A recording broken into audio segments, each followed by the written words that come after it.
Shalom, selamat pagi Bapak Ibu Saudara-saudari yang dikasihi oleh Tuhan. Kita akan mendengarkan renungan pagi pada hari ini dengan judul Tetap Bersyukur di Tengah Pergumulan Hidup. Surat Filipi ini ditulis oleh Rasul Paulus. Saat dia menulis surat ini, dia sedang berada dalam penjara. Tetapi melalui anak rohaninya yang bernama Timotius, maka surat tersebut dapat tersampaikan kepada jemaat Filipi. Hubungan Rasul Paulus dengan jemaat Filipi ini terjalin dengan baik. Bahkan jemaat Filipi menyatakan kesediaan mereka untuk memberikan dukungan finansial terhadap pelayanan Paulus. Namun pada jemaat Filipi ini rupanya ada sekelompok orang yang menentang Paulus, seperti yang tertulis pada ayatnya yang ke-27 sampai 30. Oleh karena itulah Paulus ingin memberikan nasihat kepada mereka agar tidak terjadi perpecahan dan mereka tetap memiliki iman yang teguh kepada Kristus. Nasihat yang diberikan Rasul Paulus kepada jemaat Filipi ini tidak hanya sekedar ungkapan untuk memberikan kekuatan dan semangat kepada mereka, tetapi Paulus sendiri pun melakukannya. Dalam keadaannya di dalam penjara, dia masih memperdulikan orang lain, tidak mengeluh pada keadaannya saat itu, dan masih bisa bersyukur. Dikatakan, aku mengucap syukur kepada Allahku setiap kali aku mengingat Engkau. Ini bukanlah hal yang mudah untuk dilakukan, karena biasanya kita susah untuk mengucap syukur di saat kita mengalami pergumulan dalam hidup. Dan kalau iman kita tidak kuat, maka kita bisa saja meninggalkan Tuhan dan memilih untuk menjalani hidup sesuai dengan kemauan sendiri. Apakah rahasia Paulus sehingga mampu bersyukur di tengah pergumulan hidupnya? Yang pertama adalah menjadikan Tuhan segalanya dalam hidup. Dikatakan pada ayatnya yang ke-21, karena bagiku hidup adalah Kristus dan mati adalah keuntungan.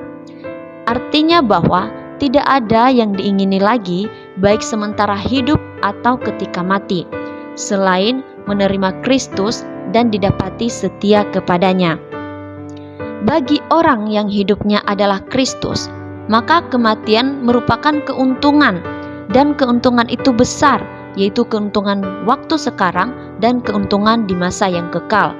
Sebab kematian akan membebaskan dia dari segala kelemahan dan kesengsaraan, serta merupakan penyempurnaan dari kesenangan dan penggenapan pengharapan-pengharapannya, yaitu kembali kepada Sang Pencipta. Tetapi bagi orang yang tidak menjadikan Kristus segalanya, maka kematian akan merupakan kerugian yang besar, karena ia akan kehilangan segala kesenangan hidup dan semua pengharapannya. Jadi, bagi kita, orang Kristen yang menjadikan Tuhan adalah segalanya, kalau kematian saja adalah merupakan keuntungan bagi kita, apalagi dengan hal pergumulan hidup kita yang sifatnya adalah sementara. Kita tidak lagi takut dan gentar, karena kita percaya bahwa asalkan bersama Tuhan, maka semuanya akan indah pada waktunya. Cepat atau lambat, pasti Tuhan akan buka jalan, karena Tuhan tidak pernah mengizinkan kita mengalami sesuatu di luar kekuatan kita. Yang Tuhan mau adalah di saat kita mengalami pergumulan, kita tetap memiliki iman dan pengharapan yang teguh di dalam Tuhan. Dan hal inilah yang memampukan kita untuk tetap bersyukur kepada Tuhan. Dan hal kedua yang harus kita lakukan adalah melihat kebaikan Tuhan. Paulus dalam keadaannya di dalam penjara, dia tidak terpaku pada keadaannya dan memilih untuk melihat hal-hal baik yang terjadi pada jemaat Filipi. Sekalipun di kota Filipi ini ia telah dianiaya, dicambuk, dan dimasukkan ke dalam penjara. Paulus mengenang kota itu dengan sukacita dan ia memandang bahwa penderitaannya karena Kristus adalah sebagai kebanggaan, penghiburannya, dan mahkotanya. Di sini memberikan pemahaman bahwa apabila kita sudah memutuskan untuk menjadikan Tuhan adalah segalanya dalam hidup kita, maka kita akan dimampukan Tuhan untuk melihat kebaikan-kebaikan yang terjadi dalam hidup kita, dan kita tidak terpaku pada pergumulan hidup kita. Oleh karena itu, alangkah baiknya jika kita tidak mengingat-ingat kesalahan orang lain kepada kita atau hal-hal buruk lainnya yang terjadi dalam hidup kita. Karena hal itu akan mencuri sukacita kita dan melemahkan iman kita. Memang kita tidak dapat memungkiri pergumulan yang tengah terjadi dalam hidup kita.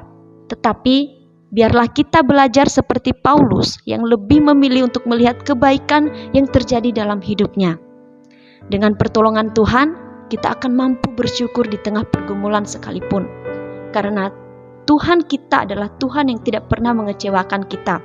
Penyertaannya tetap ada untuk kita yang menjadikan Dia adalah segalanya dalam hidup kita dan yang selalu melihat kebaikan-kebaikannya. Selamat beraktivitas, selamat bekerja. Tuhan Yesus memberkati.